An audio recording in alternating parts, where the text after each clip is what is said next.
A lot of times girls who don't get much attention because of their looks, or who ain't conventionally attractive, or who are just straight up ugly, and I'm not trying to be rude, stick with me, there's a point to this, or they might have some type of insecurities, they are going to be down with super freaky activities. Like that chick that's going viral on here by telling all these freaky stories about her getting trains ran on her in the DMV and stuff like that. She's not a looker. We're not going to sit up here and lie. She's not what you would consider to be conventionally attractive. So now she has to be overly freaky because that's her only chance of getting male attention. She was the type of girl that in high school, dudes would take behind the bleachers and do all type of nasty stuff, and it would give her some type of validation that she's being desired. You ever notice how some women who never felt attractive growing up end up doing the absolute most just to feel chosen? I'm not talking about women who enjoy being sexy. That's different. I'm talking about the women who oversexualize themselves because they've tied their entire worth to whether or not a man pays attention to them. She genuinely believes she has to perform in sexually degrading ways just to feel seen. The moment a man looks her way, she feels validated and special, and since she didn't grow up feeling beautiful or wanted, that kind of attention feels like oxygen because it becomes the one place she thinks she matters. And so she clings to it and chases it.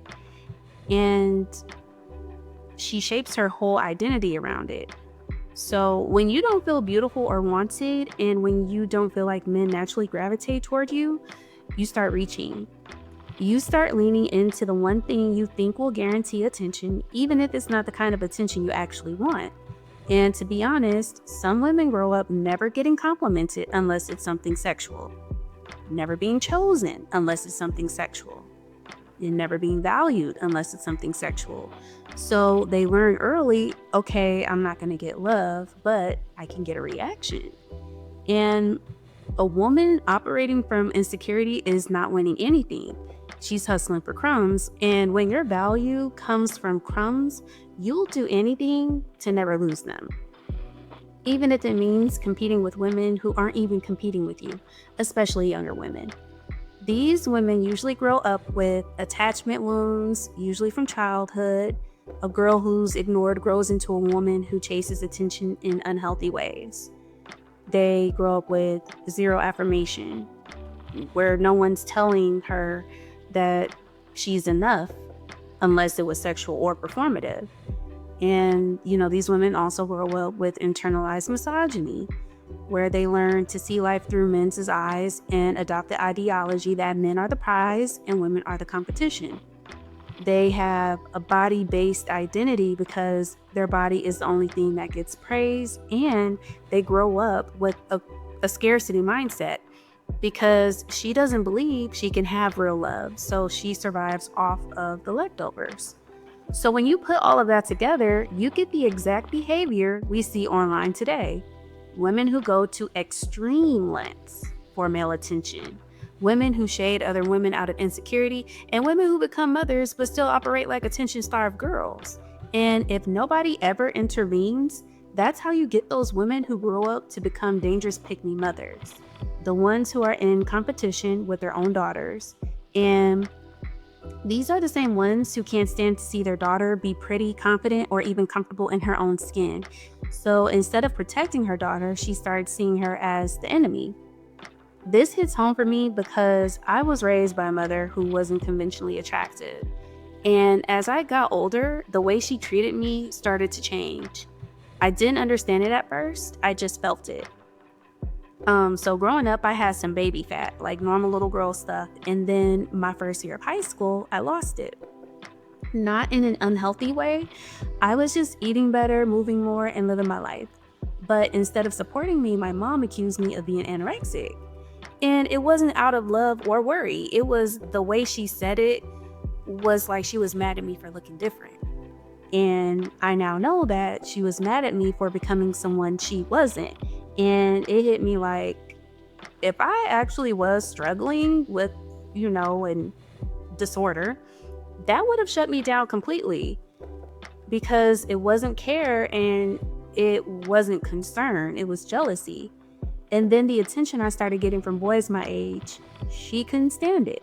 She'd find little ways to embarrass me in front of them, little comments that were meant to bring me down, and she would even compare my shape to all of my friends and make fun of me for not having wide hips like them.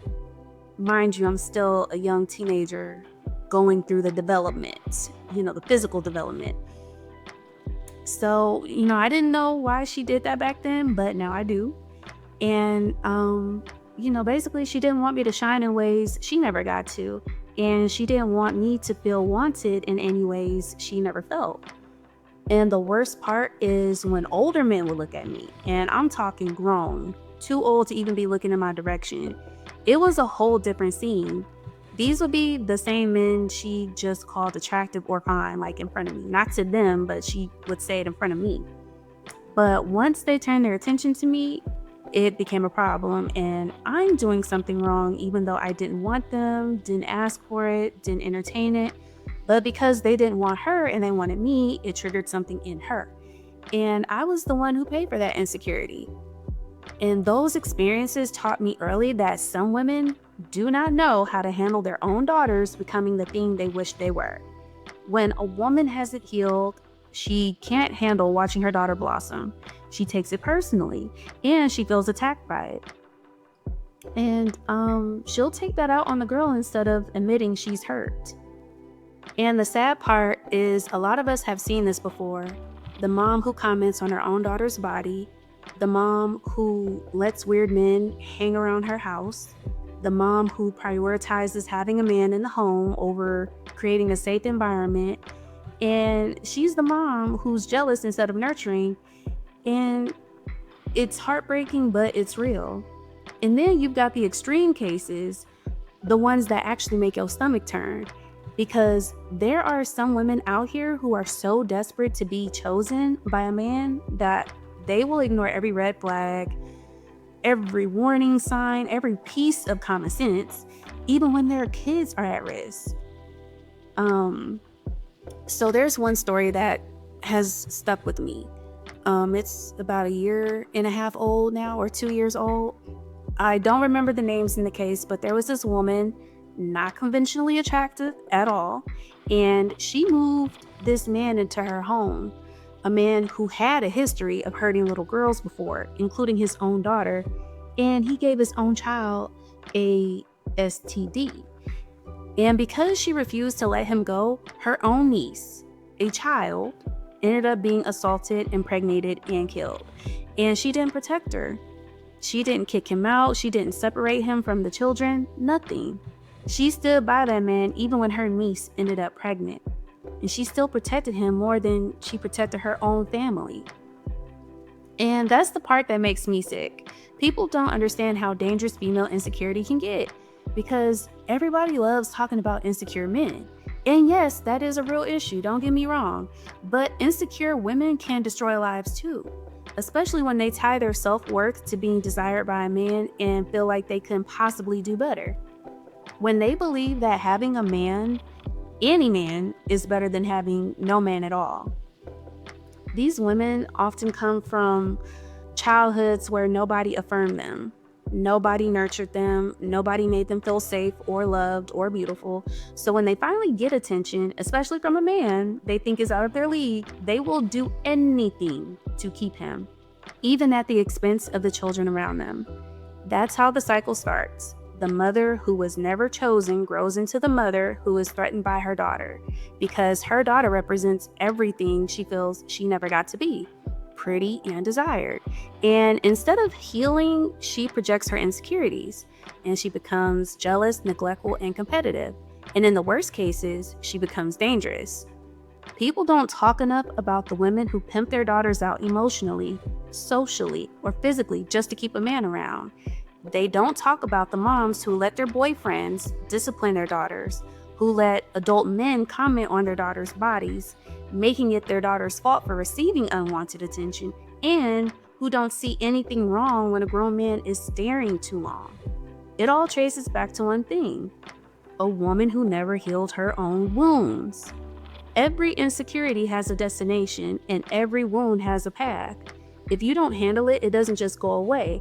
It evolves and grows and follows you into motherhood and into relationships. Lastly, it follows you into your parenting decisions.